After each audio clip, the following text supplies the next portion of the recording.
बुनियाद के ऊपर पाकिस्तान का कयाम हुआ था। पाकिस्तान का कयाम तो ला इलाहा पे हुआ, लेकिन तकमील पाकिस्तान जो था वो कलमा का दूसरा हक नारा था। ज़ियाउल हक साहब ने इस नारे को मुकम्मल करने में अपना बेहतरीन किरदार अदा किया। मेरे भाइयों, इस बात के ऊपर इसमें कोई शक नहीं कि वो मर्द मोमिन मर्द हक थे। और ये सुन लें, आज जो जनरल ज़ियाउल हक के खिलाफ तबर्रा बकते हैं उनको मैं बताना चाहता हूं कि वो आसमान के ऊपर थूकेंगे तो मुंह के ऊपर अपने गिरेगी उनके। आसमान को कुछ फर्क नहीं पड़ता। आज जनरल ज़ियाउल हक के मुतल्लिक तरह तरह की बातें की जाती हैं। मैं सिर्फ एक बात करता हूं, पाकिस्तान के आईन के मुताबिक अल्लाह और उसके रसूल के हकमियत आला के कयाम हमारा आईनी फर्ज है। कुरान और सुन्नत की बालादस्ती हमारा अवलीन फरीजा है। इसकी तकमील के लिए शहीद जनरल ज़ियाउल हक ने अपनी जान दे दी, लेकिन अपनी गर्दन को झुकाया नहीं। यही वो नजरिया है जो सेकुलर और लिबरल लोगों के सामने जो है वो एक दीवार बनकर खड़ा हो गया। उनको तकलीफ होती है, उनको पेट में मरोड़ उठते हैं कि ला इलाहा के ऊपर पाकिस्तान कैसे कायम। परसों चौथ मैं एक टीवी इंटरव्यू के ऊपर था, 14 अगस्त की, एजाज भाई, लाइव टेलीकास्ट था।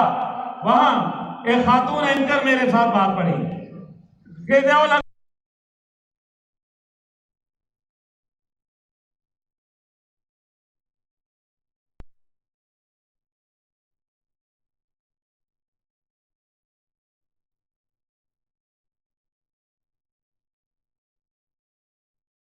आज ये न्यूक्लियर की जो सुरंगें थी, जो लोग नहीं जानते उनको पता है कि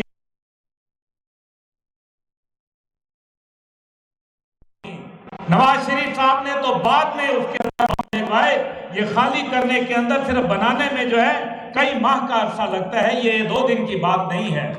और फिर 19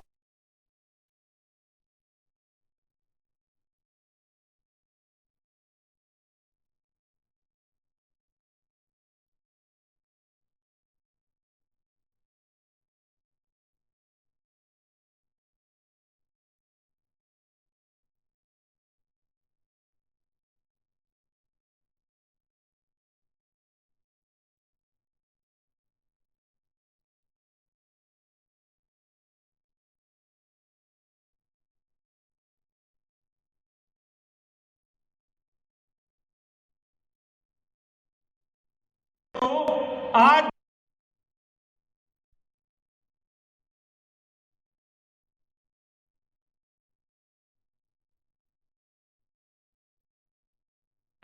कौन है वो लोग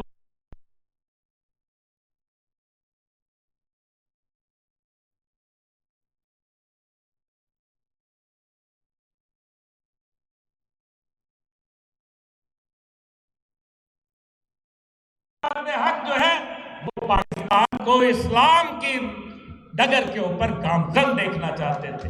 वो गैरतमंद आदमी थे, बहादुर आदमी थे। अल्हम्दुलिल्लाह अल्लाह ने उनको इज्जत दी। अपने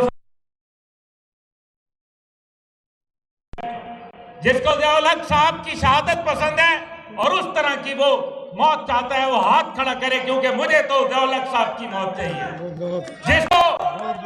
जिसको जाके तख्ते दार पे लटकना है वो उसकी अपनी मर्जी। वमा अलैना इल्लल बलाग।